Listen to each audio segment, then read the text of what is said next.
There are many different forms of IBS, and IBS-C is the version of irritable bowel syndrome that is predominantly constipation.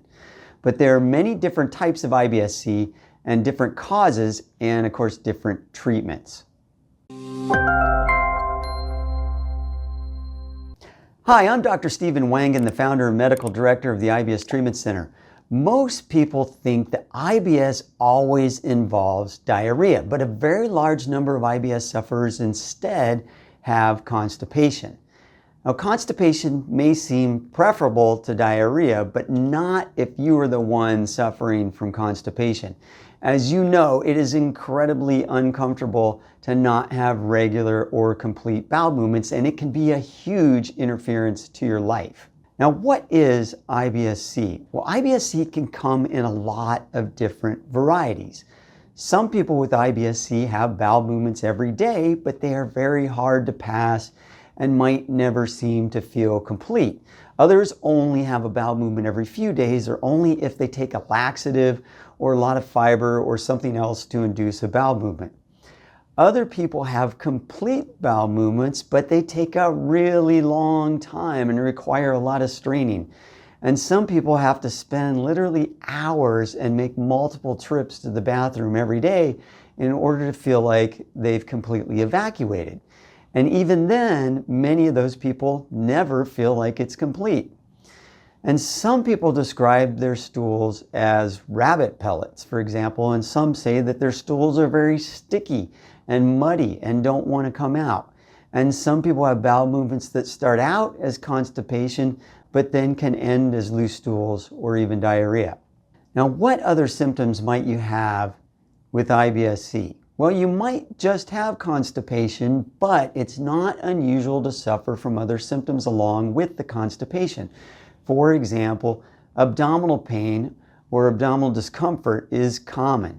And that pain or discomfort could be anywhere in the abdomen, anywhere, literally top, bottom, left, right, you name it. And it could be anywhere in severity, from relatively mild and achy to really severe and cramping to the point where you want to go to the hospital or maybe have gone to the hospital for it. Or you might not have abdominal pain at all.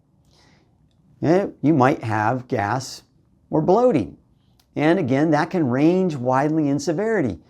And some people have bloating that's so bad that they describe it like a rock, like a hard rock in their abdomen, or like they're several months pregnant. That's really common for people to say that.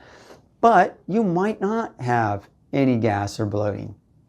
And you might have nausea, or you might have heartburn, you might have reflux, or of course you might not have any of those things with IBS-C. But all of those situations would qualify as IBS-C. Now, if this is happening to you on a regular basis and you've seen a gastroenterologist and you've probably had a colonoscopy, right, and you've had other things ruled out, then you need expert IBS help from an IBS specialist.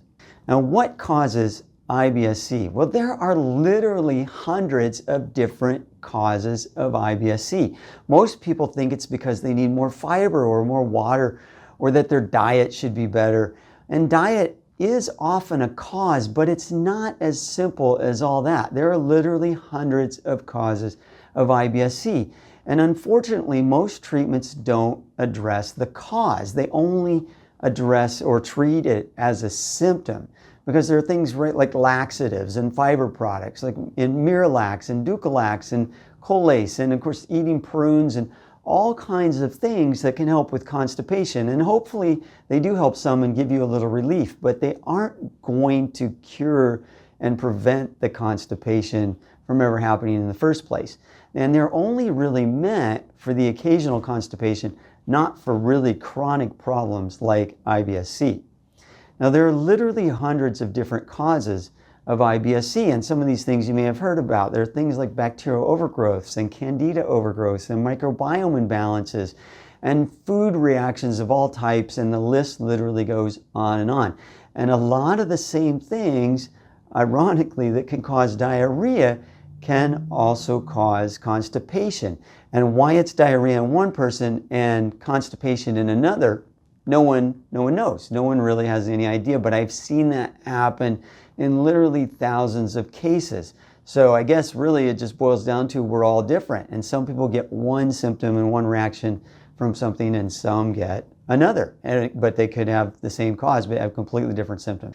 So there is no one or two or even just a few causes of IBS-C. That's why you are having so much trouble figuring out what it is and how to treat it. And that's why your doctor is having so much trouble figuring it out too, because they aren't experts in IBS-C. Now, how do you treat IBS-C? Well, that's why you can't just buy the latest great pill for IBS-C and solve your problem, because there isn't one, right? You need an IBS expert to help you find out exactly what is causing your symptoms so you can get better for the long term. And that's very different than seeing a gastroenterologist and having a colonoscopy. That is not going to help solve your IBS-C, although it's important to do that and to rule out other things. So don't lose hope. You haven't seen the right person yet. And if you need more help, we've worked with thousands of IBS-C patients from all over the country via telemedicine to help them get their lives back. And we can work with you too, regardless of where you live.